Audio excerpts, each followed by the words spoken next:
Daniel pushed open the door of a small pawn shop on the edge of town. The bell jingled above his head, and the air inside smelled of dust and old wood. His heart was heavy. He wasn't there to browse. He was there because he was broke. In his hand, he carried his father's old guitar. It was scratched, cracked, and the strings were rusty, but to Daniel, it was priceless. His father had played it for him every night before bed, until the illness came, and the music stopped. Now, years later, Daniel stood in front of a pawn shop counter, desperate enough to give it away. The pawnbroker examined the guitar, frowned, and said, $50. Daniel swallowed hard. $50 wouldn't even cover his rent. But hunger and bills left him no choice.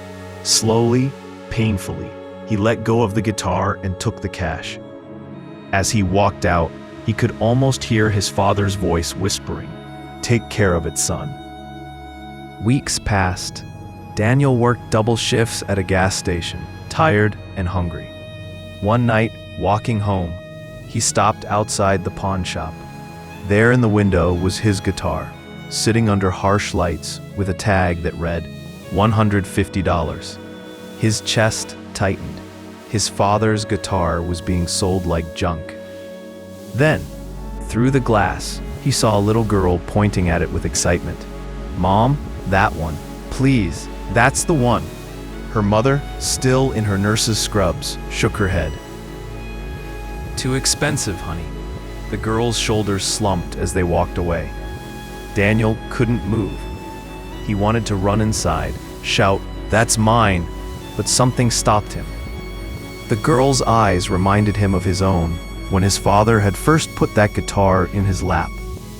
Days turned into weeks, and finally Daniel saved enough to try and buy it back.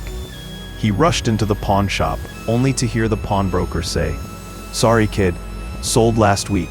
Some little girl and her mom picked it up." Daniel's heart sank. Months later, while working at the gas station, Daniel heard something that made him freeze. A guitar. A little girl was sitting in the corner, strumming clumsy chords. It was his guitar. The same crack down the body, the same worn frets. Her mother stood nearby, smiling proudly. The girl noticed him watching and asked, "Do you play?" Before he could answer, she handed him the guitar. His hands shook as he strummed the strings. The sound was rough, but alive. Customers stopped to listen. When he finished, the girl clapped. "That was amazing. I'm going to be a musician one day."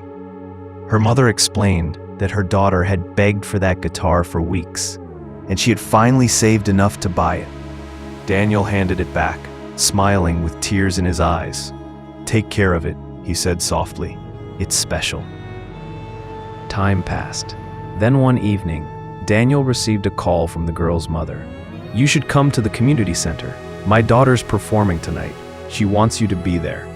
Daniel hesitated. He was tired from work, but something told him to go.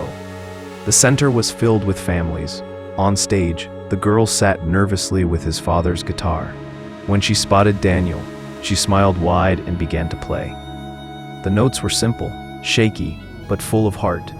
The sound filled the room, and Daniel felt his father's presence in every chord. After the performance, the girl ran to him. "Did I do okay?" she asked, clutching the guitar. Daniel knelt down, his voice thick with emotion. "You did more than okay. You made it sing again." That night, Daniel walked home under the streetlights with a lighter heart. The guitar wasn't gone. It was exactly where it needed to be, teaching a little girl to dream, carrying forward the love his father had left behind. For the first time in years, Daniel felt at peace.